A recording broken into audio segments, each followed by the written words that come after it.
अस्सलामुअलैकुम दोस्तों कुल्लूस Usman season 4 episode 204 में हम शहनशाह अनरोने कोस को देखेंगे।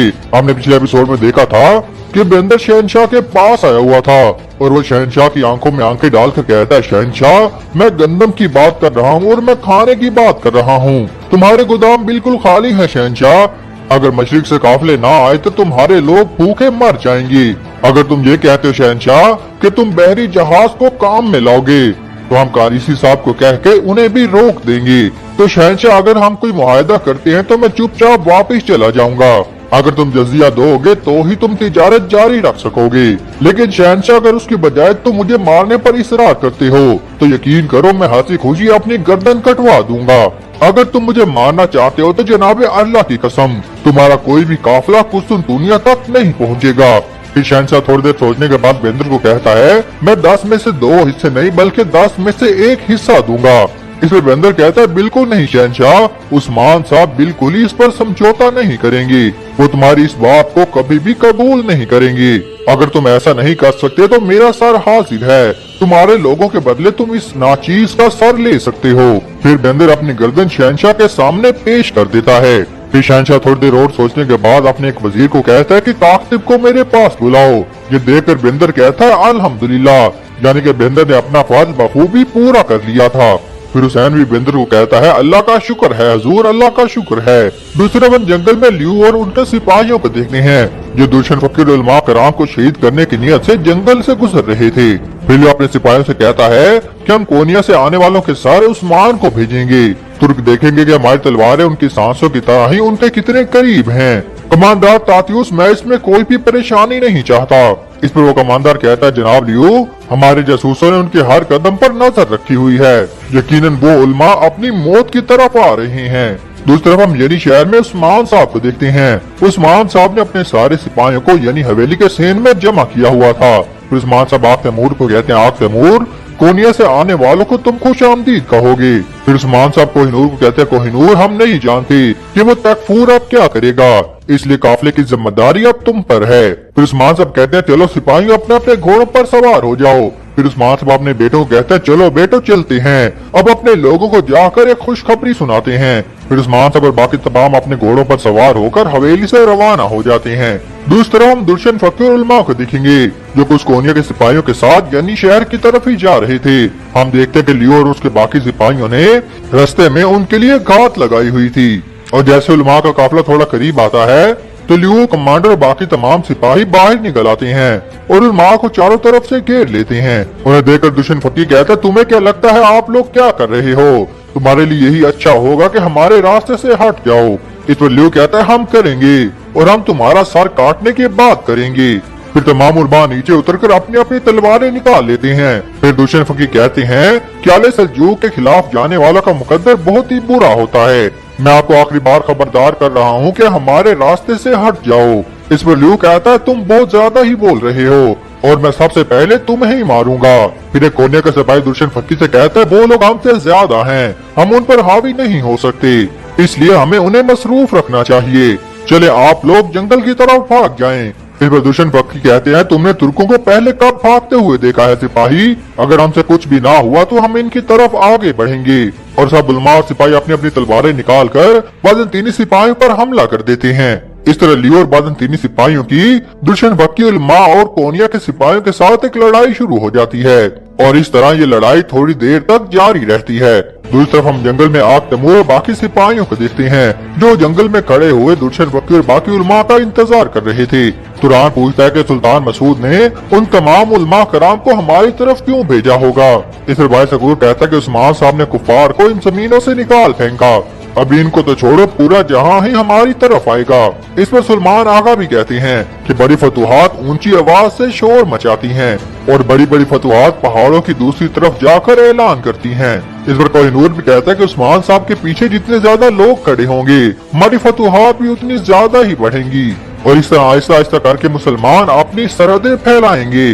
फिर शामिल कहता है, आप तैमूर साहब, हमारी जमीनों पर आने वाले इतने ज्यादा लोगों के बारे में आपका क्या ख्याल है? इस पर आप तैमूर कहता है, हम जल्दी खुद मुख्तार होने जा रहे हैं और हम जल्दी एक नया निजाम लाने जा रहे हैं। हम ये निजाम ऐसे उलमा और आने वाले लोगों के जरिए ही कर पाएंगे, और यही वजह है कि कोनिया से आने वाला काफिला बहुत ही अहम है। तो आइकूत रास्ते की तरफ देखता है तो कोई भी आता हुआ नजर नहीं आता। फिर आइकूत कहता है सुबह से अभी तक कोई भी नहीं आया, क्या आपको लगता है कि वो खतरे में हो सकते हैं? फिर आख्तमुल कत्लू सिपाही को कहता है कि कोने के रास्ते की तरफ सिपाही भेजो और वो हमें बताएगा कि कोई निशानात है या नहीं। इस दौरान हम देखते हैं कि आइब्रस घोड़ा भगाते हुए वहाँ पर आ जाता है और कहता है आख्तमुल साहब, हमें खबर मिली है कि तकफूर के सिपाही कोनिया के रास्ते की तरफ जा रहे थे। ये सुनकर आख्तमुल कहता है यकीनन उन्होंने काफिले के बारे में ही सुना होगा। इसमें कोहिनूर कहता है मामला ये है कि उन तक पहले कौन पहुँचेगा। इस पर आइकुत कहता है हमें तेज वहाँ पर पहुँचना होगा और उनको रोकना होगा। आतमुर कहता है हम उन्हें जरूर रोकेंगे, हम उस वक्त तक नहीं रुकेंगे जब तक उनकी सांसें खत्म नहीं हो जाती। इस तरह सब सिपाही घोड़े तेजी से भगाते हुए कोनिया के रास्ते की तरफ उलमा को बचाने के लिए चल पड़ते हैं। दूसरी तरफ हम उस्मान साहब को देखेंगे, जहाँ पर उस्मान साहब और शहजादे अर्तुगरुल गाजी की कब्र पर मौजूद थे। फिर उस्मान साहब कहते हैं मेरे बाबा अर्तुगरुल गाजी ने घर की तलाश में हाथ में तलवार लिए हुए घोड़े पर अपनी जिंदगी गुजार दी, लेकिन हमें वो घर मिल गया अल्हम्दुलिल्लाह। अब बाबा जिस जमीन के नीचे आप दबे हुए हैं यही जमीन हमारा घर है। अब हम किसी के भी पाबंद नहीं हैं और अल्लाह के हुक्म से हम किसी के मातहत नहीं रहे। हमें ये बात समझ आ गई है बाबा, जो पहले ही से साये में हो उसका अपना कोई भी साया नहीं होता। किसी और के साये तले रहकर हम भला मजलूमों की हिफाजत कैसे कर सकते थे? बाबा हम आपके मकसद को ही जारी रखे हुए हैं और हमारा यह मकसद एक फतह के साथ मुकम्मल हो चुका है और इंशाअल्लाह मैं और मेरे बेटे ये परचम इंशाअल्लाह पूरे जहां में लहराएंगे। हम उस वक्त तक कोशिश करते रहेंगे जब तक निजाम आलम कायम नहीं हो जाता। दूसरी तरफ हम जंगल में देखेंगे जहाँ पर लियो और बाज़ंतीनी सिपाहियों की उलमा कराम से लड़ाई जारी थी। बाज़ंतीनी सिपाहियों की तादाद ज्यादा होने की वजह से बहुत सारे सल्जूकी सिपाही भी शहीद हो जाते हैं। सल्जूकी सिपाही को मारते हुए लियो कहता है किसी पर भी रहम न करना। दुश्मन फकी भी बड़े जारहाना तरीके से बाज़ंतीनियों का मुकाबला कर रहे थे। इस दौरान हम देखते हैं कि आप तैमूर और बाकी तमाम सिपाही अपने घोड़े दौड़ाते हुए लड़ाई वाली जगह पर पहुंच जाते हैं और आते ही बाज़ंतीनी सिपाहियों को जहन्नुम हासिल करने लग जाते हैं। उनको आता हुआ देखकर लियो तो हैरान और परेशान हो जाता है। फिर उस्मान साहब के तमाम सिपाही एक एक करके तमाम बाज़ंतीनी सिपाहियों पर हमला कर देते हैं और उन्हें जहन्नुम हासिल करना शुरू कर देते हैं। कुछ बाज़ंतीनी सिपाहियों को जहन्नुम हासिल करने के बाद शामिल कहता है जो भी हमारे रास्ते में आएगा वो मारा जाएगा। इस रबाय संगूर आगा आइकूत तुरहान और बाकी तमाम सिपाही बड़े जारहाना तरीके से लड़ रहे थे। लियो अपने सिपाहियों से कहता है फैलो मत, मिलकर उन पर हमला करो। लेकिन लियो की बातों का कोई असर नहीं हो रहा था क्योंकि कई सिपाही अपने रास्ते में आने वाले हर एक को ही जहन्नुम हासिल कर रहे थे। फिर आग तैमूर का सामना कमांडर तैतीयूस से होता है। आग तैमूर बड़ी आसानी से कमांडर तैतीयूस को ज़ेर कर देता है और एक ही वार करके उसे भी जहन्नुम हासिल कर देता है। उसके बाद लियो का सामना कोहिनूर से होता है। कोहिनूर भी बड़े जारहाना तरीके से लड़ते हुए लियो की तलवार को फेंक कर उसे घुटनों पर ले आता है। फिर लियो कहता है मेरी मौत कुछ भी नहीं बदलेगी सिपाही, जो जमीनें हमारी हैं वो हम वापिस जरूर लेकर रहेंगे। इस पर कोहिनूर कहता है ये जमीनें क़यामत तक तुर्कों की ही रहेंगी और एक ही जबरदस्त वार करके लियो का सर धड़ से अलग कर देता है। इस तरह तमाम बाज़ंतीनी सिपाहियों को जहन्नुम हासिल कर दिया गया था।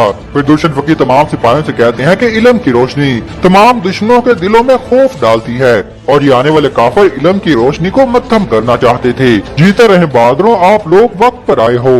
फिर तैमूर कहता है सिपाहियों नए निजाम की बुनियाद सोगोत में होगी, चलो अपने शहीदों को दफन करते हैं और फिर सोगोत की तरफ जाते हैं। इस पर कोहिनूर कहता है हम सिर्फ उलमा कराम के साथ सोगोत नहीं जाएंगे भाई, हमारे पास काफिरों के सर भी हैं। दूसरी तरफ हम बाला खातून को देखेंगे जो एक पेड़ के नीचे एक सुनसान जगह पर बैठी हुई थी। फिर बाला खातून अपने घोड़े से कहती तुमने देखा अलाचा, उस्मान ने हमें यहाँ पर बुलाया और खुद उस्मान साहब देर कर रहे हैं और हमें इंतजार करवा रहे हैं। इस दौरान हम देखते हैं कि उस्मान साहब अपना घोड़ा भगाते हुए वहाँ पर पहुँच जाते हैं।